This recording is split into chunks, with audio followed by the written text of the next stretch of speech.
ماتش الاهلي ضد بورتو يوم 23 والنهارده 19، يعني قدامي 3 ايام بس واخد شنطتي واروح امريكا. بس في مشكله صغيره، انا مش بعرف اتكلم انجليزي. ففي الفيديو ده هقول لك ازاي في ال3 ايام بس تقدر تتعامل باللغه وتمشي حالك في امريكا لحد ما تاخد كورس بجد. انت هتروح 3 اماكن اساسيين، هتروح المطار وبعدين الماتش وبعدين الهوتيل. وما تروحش كده ولا كده، احنا رايحين نحضر الماتش ونرجع. يلا يا مخرج، يلا يا مخرج غير الصورة احتراما للمشاهدين. يلا. لا والله انا امزح. اهم حته في تعليم اللغه انك تحدد هدفك. في حالتنا دي احنا عايزين نتعامل في ال3 اماكن اللي هنروحها، علشان ما الاقيش عمال بتذاكر لي فوكابلري العيله والاب والام والخال والخاله وانت رايح امريكا. الف الف مبروك، الفيزا بتاعتك اتقبلت وهتروح كاس العالم. طيب هتعمل ايه بقى في المطار؟ طبعا زي ما متعودين احنا هنحفظ جمل مش كلمات، انت عارف. اول حاجه انت لسه واصل المطار ولقيت قدامك الريسبشنست وعايز تعمل تشيك ان او تسجيل حضور، فهتقول I'd like to check in please. I'd like to check in please. فاول ما وقفت قدامها قالت لك can you show me your tickets and passport. ممكن توريني التيكت او تذكره الطيران والباسبور بتاعك. فانت قلت لها sure يعني اكيد او بالطبع. فانت جيت تقعد بقى على الكرسي بتاعك فلقيت طيارتك ظاهره على الشاشه الكبيره ومكتوب جنبها delayed.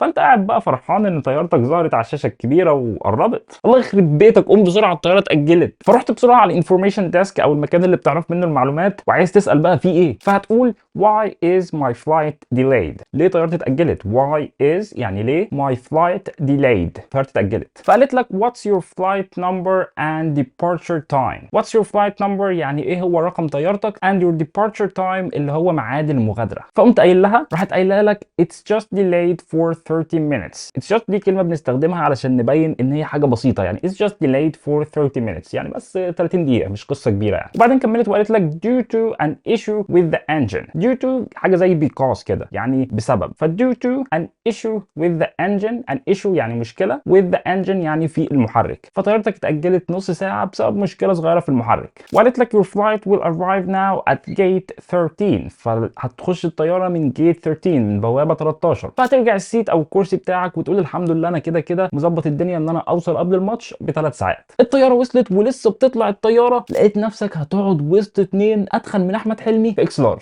فعايز طبعا تغير مكانك، هتقول ايه؟ فرحت للمضيفه او الفلايت اتندنت وقلت لها can I please change my seat. ممكن اغير مكاني. can I يعني ممكن، change my seat يعني اغير مكاني. فهي قالت لك why. جرب كده بنفسك بقى تعمل باوز للفيديو ده وتحاول تشرح الموقف اللي حصل ده، انك قاعد وسط 2 تخان. فالمهم رحت قايل لها because I'm sitting between 2 fat guys. عشان انا قاعد وسط 2 تخان. فراحت ضحكت. ايوه يا عم شقطت المضيفه. فالمهم رحت قاعد بقى على الكرسي بتاعك الجديد فلقيتها جايه وبتقول لك can you please put your seat belt on. ممكن تحط حزام الامان بتاعك. can you please put يعني ممكن تحط your seat belt on يعني حزام الامان بتاعك. فقلت لها sure and thanks for the window seat. شكرا للمكان اللي جنب الشباك. ايوه. فقامت ضحكت ومشيت. الحمد لله على السلامه، انت وصلت. عايز بقى تاخد شنطك. رحت رايح للمضيفه. يا ولد اشمعنى المضيفه يعني؟ ما كنت سالت اي حد. فهتسالها وتقول لها where is baggage claim. baggage claim يعني مكان استلام الشنط. فراحت قايله لك gate 3. فقلت لها can you help me find my bags. ممكن تساعديني الاقي شنطي يا ولد؟ فقالت لك sure. فالمهم وانت خارج من المطار وقفوك وقالوا لك what's the purpose of your visit. ايه سبب زيارتك؟ فانت هتقول لهم to attend the world cup علشان احضر كاس العالم. ايوه يابا وصلت امريكا والعانه معاك. امريكا شيكا بيكا. دلوقتي انت جوعت، رحت رايح محل اكل وقلت له can I see the menu. اول حاجه بتقولها دايما في محل الاكل هل ممكن اشوف المنيو؟ can I see the menu. فبعد ما بصيت قلت له can I get a large pizza.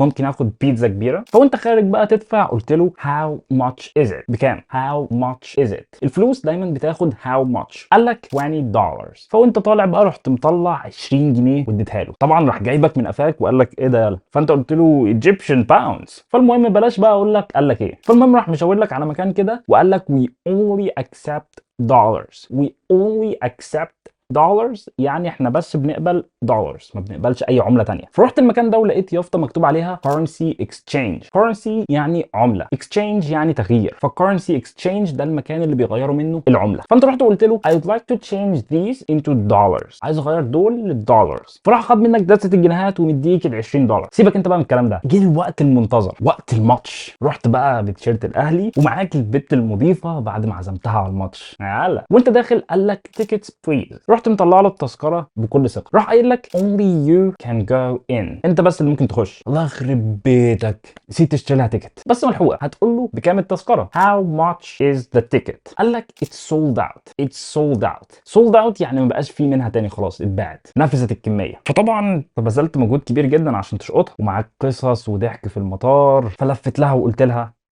fuck you، ورحت داخل تتفرج على ماتش الاهلي. فالمهم الماتش خلص وانت عايز بقى تريح بقى بعد اليوم الطويل ده، فرحت طالع على الهوتيل ووقفت قدام الريسبشنست وقلت لها I have a reservation under the name of، ورحت قايل اسمك. I have a reservation يعني انا عندي حجز، reservation يعني حجز، under the name of، under the name of يعني باسم، بس دايما بتاخد under. I have a reservation عندي حجز under the name of وتقول اسمك. فالمهم انت داخل تنام بقى، وقاعد بقى على السرير في الاوتيل ال5 نجوم اللي في امريكا اللي انت مأجره، بس لقيت صوت سويت وعياط غريب جدا جاي من الاوضه اللي جنبك. فالمهم صحيت وقمت من على السرير ورحت الاوضه تشوف فيه ايه. فرحت مخبط وقلت واتس جوين اون. واتس جوين اون يعني في ايه؟ واتس جوين اون. فلقيت الباب بيتفتح واحلى قلم نازل على وشك. فلسه بتلف وبتقول واي ديد يو دو ذات، واي ديد يو دو ذات، انت ليه عملت كده، واي ديد يو دو ذات. فلقيت في وشك المضيفه. ودي كانت رحلتك علشان تمشي نفسك بالانجليزي في امريكا. لكن لو عايز بقى تتكلم انجليزي زيك زي الامريكان بالظبط، بص على الديسكربشن.